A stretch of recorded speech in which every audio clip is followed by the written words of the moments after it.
メロディーは音と曲が作るブレスのできない歌は誰も。 Alright, so the first plan that I had to, do a reaction, which was to Hellboy, that has been scrapped because of the fact that Lionsgate apparently is copywriting all of the trailer reactions to Hellboy. So, yeah, fuck you, Lionsgate. And, so yeah, I ain't gonna worry about it. It's whatever. I wasn't really into the whole Hellboy trailer in the first place. So, cause I just wanted to see what it was about. It was so you can get up out. That's fine. But now we're gonna talk about something else, something totally different. And the Nostalgia Critic made this a couple of weeks ago, and I wanted to do a reaction to this because I wanted to watch it, and I wanted to know what you guys thought about it.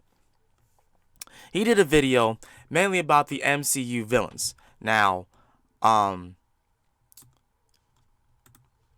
this is going to be totally subjective, totally from what I think, what Doug thinks, what any of y'all think. But without further ado, let's just like react to this real quick. See what he has to say. Wait, I hope I did that right. Yep, okay.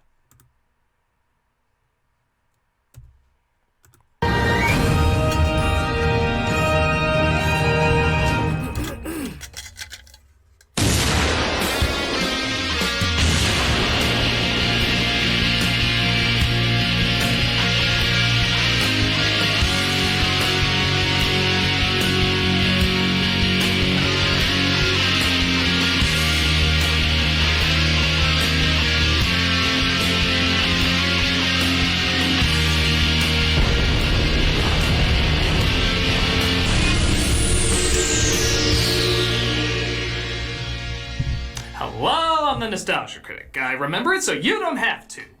Let's talk about how Marvel movies are destroying cinema. Yes, they may be fun and exciting with good characters, comedy, drama, and action. And yes, they've allowed us to bring what we thought we couldn't bring to the big screen and people that are so familiar they almost feel like cinematic family to us now. But there's just too many of them. Some of them, I dare even say, are not great. Out of their 20 hit movies that came out in the past 10 years, 4 of them were kind of meh. I'd even go so far as to say, It's not like we went through a dark age of cinema where the majority of films were creatively and emotionally bankrupt. It's not like Marvel movies are anything compared to those masterpieces. I'm sorry! I like Marvel! Thank you. I get why it's popular to argue they're repetitive and there's too many of them, and sure, a lot of them are even that bad arguments, but even before the MCU, Hollywood was running on creative fumes. Right. Imagination and good storytelling was kind of a rarity. And you know what? Hold on. He's right. He's actually right. Go back. Let's go back a little bit.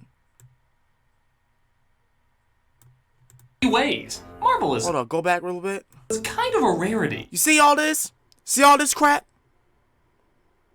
It's literally the same doggone movie over and over and over and over and over and over and over and over and over and over and over. So tell me, what's the difference having each and every last one of these movies be about the same doggone storyline than having a series of superhero movies? And it's not even the same doggone character all the time. It's different characters. It's different people going through different things. Not the same, love story and whatnot, or the same stupid story. Like, anybody can keep putting out all this stuff. I think that, you know what? There's one I think that's coming out this year as the same formula as that. The Thing has been done to death, and superhero movies it's just a breath of fresh air. So yeah. Yeah, sure. I'll agree with him. Like those 4 movies that he just popped up, that he just brought up, they weren't exactly good, like really good, but they were still entertaining, fun movies to watch. They have its flaws, yes. But I enjoy it. And who here is complaining about shit? Like, oh my God. That goes back to what I had said last night. If you don't like something, why are you making yourself watch the shit? Why are you complaining? You don't like it, that's fine. You don't have to make yourself endure it. Just like someone doesn't have to make you endure a poorly cooked mac and cheese when you want the cheese macaroni and cheese that you had in your head the entire time. And you know it's there, but you refuse to go to that mac and cheese. You just keep wanting to consume the other shit. Stupid. And they were still repeating the same ideas and stories, just in really shitty ways. Marvel isn't perfect, but it's constantly entertaining and constantly turning out much better films than that dark age of cinema I mentioned earlier. I'd much rather watch the worst of Marvel with at least their charming main characters than the majority of what came out for years and years. Yep. The reason I bring this up is to show that I am a giant Marvel Cinematic Universe fan. But there is one criticism that everybody makes that I tend to agree with too. The villains suck. It's funny how Disney, the current owners of the MCU, have turned out some of the greatest cinematic villains in history, yet in recent years they've been hitting some duds. Marvel, I guess fittingly enough, is the same way. Ever since their first hit with Iron Man, the villains have always been not awful, but underwhelming. They're boring, uninteresting, kinda silly, and even when they're given a good backstory or reason to be evil, they just seem unpassionate. Now don't get me wrong, the comics they come from usually have a lot of great emotional development, as well as interesting story threads. But the movies, despite doing a lot of other things very well, never seem to reflect that.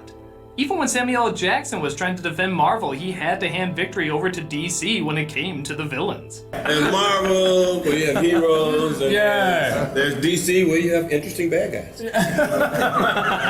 It seems that again, like recent Disney, the focus seems to be on making the main characters more interesting and complex. Which many people would agree is probably the more important element. And yes, there is an irony that early on, Disney properties seem to be focused on making the villains more charming and complex, while the title characters seem secondary in terms of interest or passion. But of course, the focus should be making the hero and the villain equally interesting. This is admittedly tough though, especially when for years people didn't take your medium seriously. Right. Comic book movies are big hits now, but for a while they were seen as box office poison. Yes. Nobody wanted to make them, they were seen as kid stuff, too corny.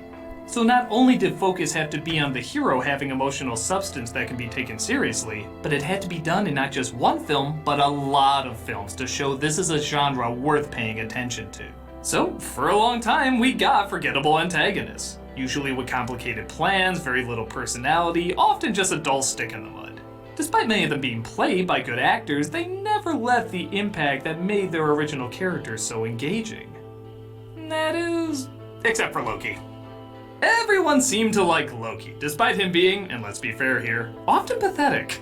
He looks silly, nothing goes his way, he's constantly outwitted, and his motivation might be the weakest out of any of the villains. He just wants attention.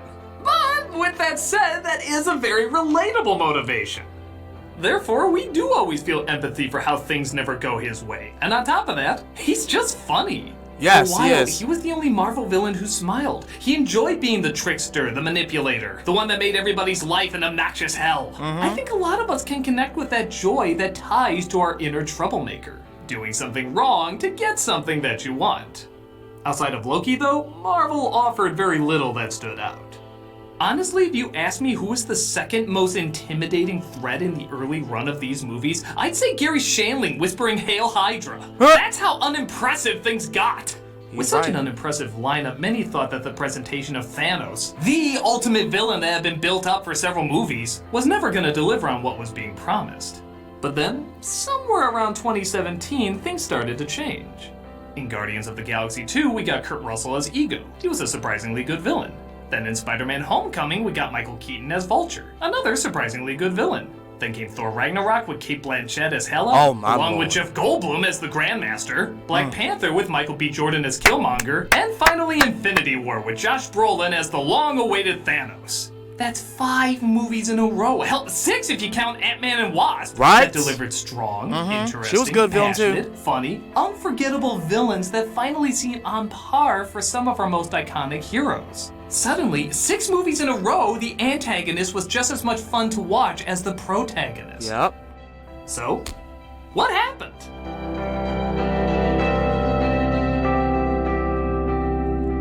Things got better. That's all it is. Things just got better.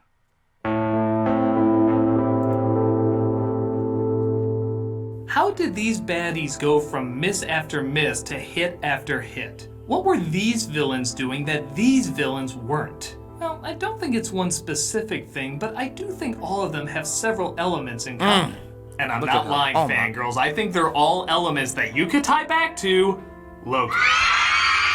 Yep, all the ingredients that made these baddies so memorable all took a page from Loki's cookbook. And before I go any further, it's probably worth saying, duh. Let's take a look at Guardians of the Galaxy 2. Ego, throughout the majority of the film, is a likable guy. Yep. He's a jokester, he's a visionary, he's a go-getter. For him, you can get anything you want if you just try hard enough. Like Loki, he was the only one who started smiling, enjoying what he did, thus we enjoyed watching him. He's easy to like, which makes it all the more heartbreaking when you find out what a psycho he truly is, and serves also as a cautionary tale about who you can trust, even if it's a parent. This lesson wouldn't be nearly as dramatic if we didn't enjoy watching him as much as we did.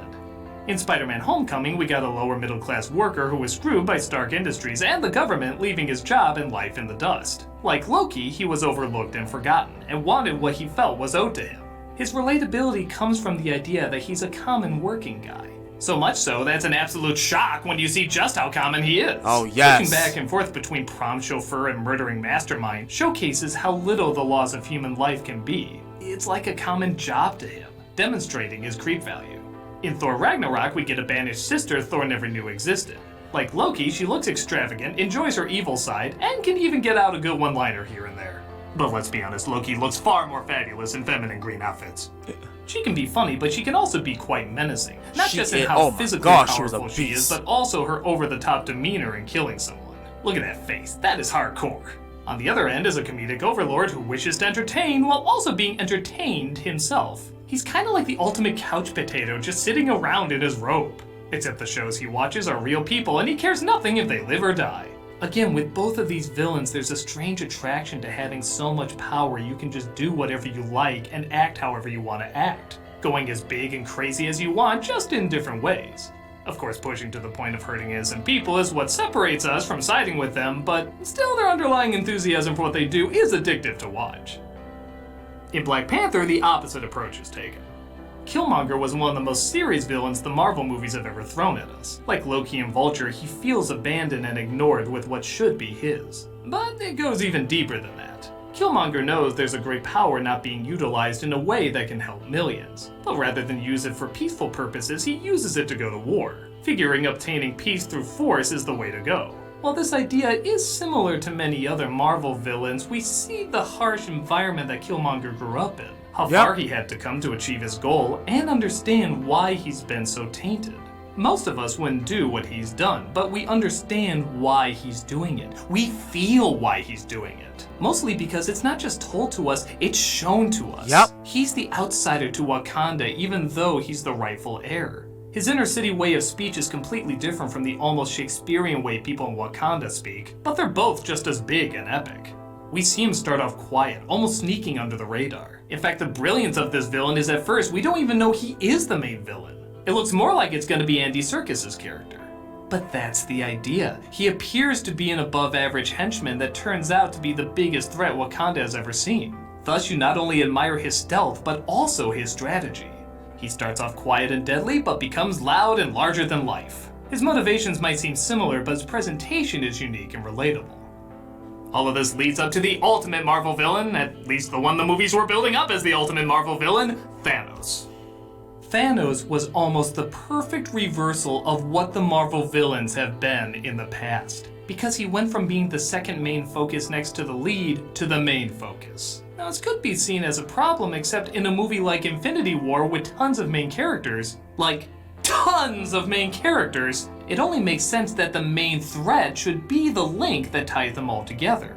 With more characters in this one than any of the other Avengers movies, they knew they had to deliver what they spent over 6 years building up. Right. Thanos is the closest to what the Disney films used to do, making the villain the most interesting and complex. But with Infinity War, it doesn't hurt any of the main characters' focus because we already know them so well. Yes. We've had tons and tons of movies getting to know them. Thus, all the simpleness, complexity, subtleties, and extremes could all be explored with the villain.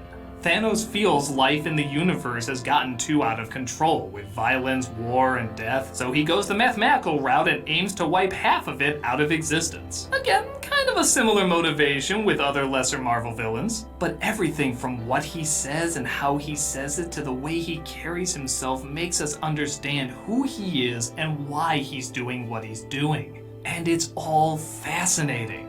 There is little joy in what he does, but he acts like a man who used to experience joy. Yeah. It's still in there, but only after he carries out his mission can he experience it again.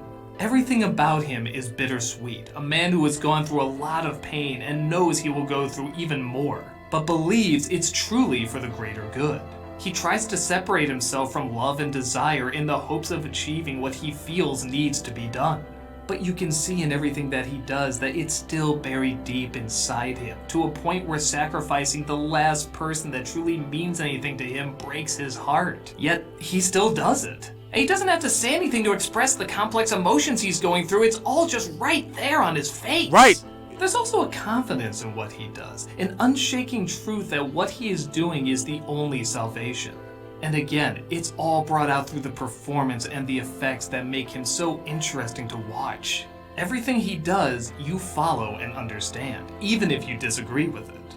To go from Marvel villains being an obstacle for the interesting hero to overcome to a villain being the most interesting character in an already massive lineup of interesting characters is quite an accomplishment. So yeah, all these Marvel villains have come a long way, but what was it that changed? What was it that we saw in Loki early on that we're now seeing in the current Marvel villains? Well, looking these recent foes over, I think it comes down to 4 elements. Relatability. Not being told, but being shown how the villain's motivation connects to their unique personality.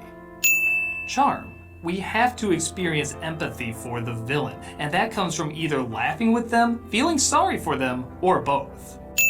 Uniqueness. Something has to be different about the villain to separate him or her from the rest, and it can't just be the look. Stain would probably say and do something similar to what Cross would do, but Killmonger would definitely do something different from what Ego would do. Exactly. And finally, focus. A hero can be important, but as the saying goes, a hero can only be as strong as his or her villain. Batman is amazing, but he wouldn't be as good without the Joker. Luke Skywalker is great, but his journey would be lessened without Darth Vader. It's when you take time to show respect for the problem that we can appreciate the magnitude of the solution. Thus, showing the complexity and importance of your villain magnifies the complexity and importance of your hero. One of the greatest tragedies of Iron Man 2 is that the villain is actually pretty cool. Yeah. He has a great backstory, great motivation, great look, and a great actor to bring him to life. But little to nothing is done with him. Right. We wanted to see him take on Iron Man. We wanted to see him completely manipulate and outsmart the worthy adversary. But sadly, we got very little of him and he felt completely wasted. So what do you think? Will this list of great Marvel villains continue in the MCU? Well, Ant-Man and Wasp that came out after Infinity War has some enjoyable baddies, but again, by their own terms. It was funny and comical, but still emphasized the motivation and pain behind the main antagonist. So even in a more comedic setting, they can still do this pretty well. Outside of that, we can only hope this great lineup of Marvel villains continues to be represented. Yeah, it sucks it took so long to finally get them right, but at least they finally are now. And we still have a ton of really entertaining movies that just didn't always have the best villains. It isn't the villains sucked and the movies sucked too. Marvel Comics is not short of great characters, and just because some of them are bad guys doesn't mean they're not as important or interesting. Right. They deserve just as much focus and complexity as the heroes do. They're such a major part of what makes a story so interesting and memorable. But as long as the villains are continuing to be written with these 4 elements in mind, Marvel will not only continue to give us the heroes we've grown to love, but the villains we've loved to hate. Thank you, Doug. That was the thing that needed to be said. I'm a nostalgia critic. I remember it, so you don't have to. Everything he just said was facts.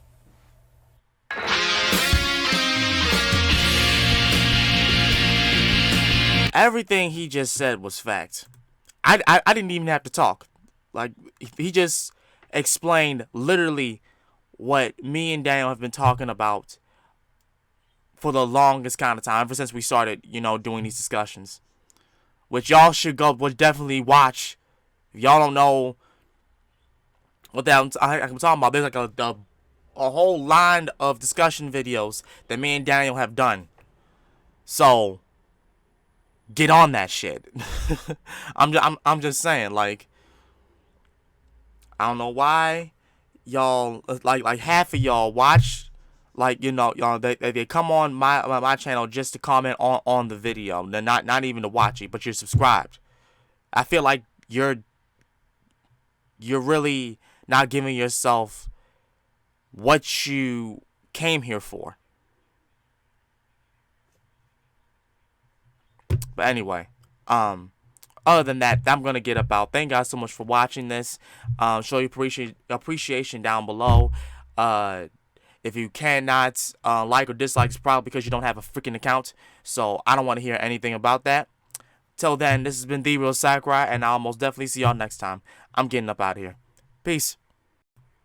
Oh, and P.S. Long live the MCU. Fuck y'all.